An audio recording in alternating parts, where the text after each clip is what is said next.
Olá, meus irmãos, que a paz do Senhor possa estar reinando na sua casa, mesmo nesses tempos de pandemia. Desejo que você possa estar bem com a sua família e cuidando dos seus. Nós estamos falando sobre as 7 palavras da cruz. E agora nós iremos compartilhar sobre a 4ª palavra que se encontra no Evangelho de Marcos, no capítulo 15, nos versículos 33 e 34, que diz assim: E chegada a hora sexta, houve trevas sobre toda a terra até a hora 9.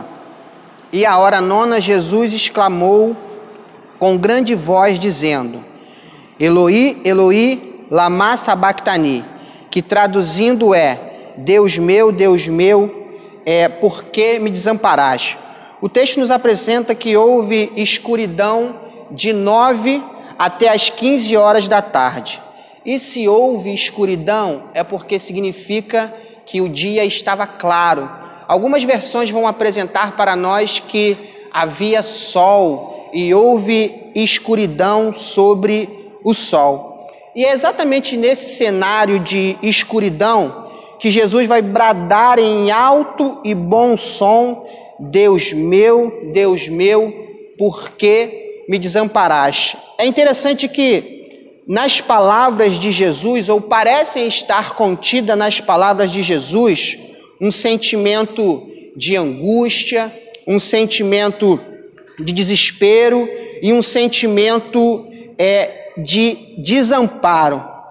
O Pai, que em outros momentos estivera com Jesus em toda a sua caminhada do seu ministério, parece que agora o deixou sozinho. Parece que neste momento nosso Senhor e Salvador Jesus Cristo está sendo desamparado. Mas por que o Senhor Deus, por que o Pai o abandonaria? Jesus sente essa ausência do Pai e no seu brado ele faz uma pergunta. O texto nos demonstra, o texto nos denota que o brado de Jesus, a exclamação de Jesus, ela é feita em forma de pergunta.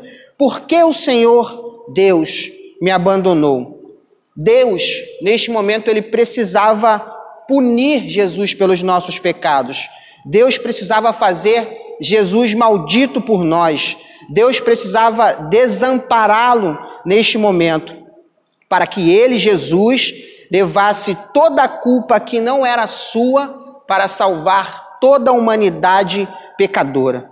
É interessante que esse texto, em que Jesus brada essa fala e essa frase, Deus meu, por que me desamparaste? É um texto bem conhecido, é um texto que talvez você já ouviu falar dele tantas vezes, talvez você já ouviu tantas explanações sobre esse texto, sobre esse relato, mas é um texto que não pode ser desprezado por nós, não pode ser desprezado pela humanidade, pela grandeza que está retratada neste texto. Jesus, o Filho de Deus, sendo acusado de 2 crimes: blasfêmia contra Deus e conspiração contra César. O poder religioso e o poder político se uniram para punir Jesus, se uniram para condenar Jesus e vão fazê-lo, porque vão condená-lo à morte e morte de cruz. Esse feito ou esse acontecimento na história, ele é conhecido como o maior crime da história e também como a maior demonstração de amor aos pecadores. Jesus transformou aquele momento de horror e sofrimento que passou na cruz do Calvário em uma demonstração clara da graça de Deus manifesta em Jesus, da sua bondade e do seu amor e do seu desejo de fazer com que o homem pecador seja salvo dos seus pecados. Deus desamparou o seu Filho naquele momento para que eu e você, por intermédio do arrependimento dos nossos pecados, do reconhecimento de Jesus como Salvador, sejamos amparados por Ele para todo sempre em uma eternidade.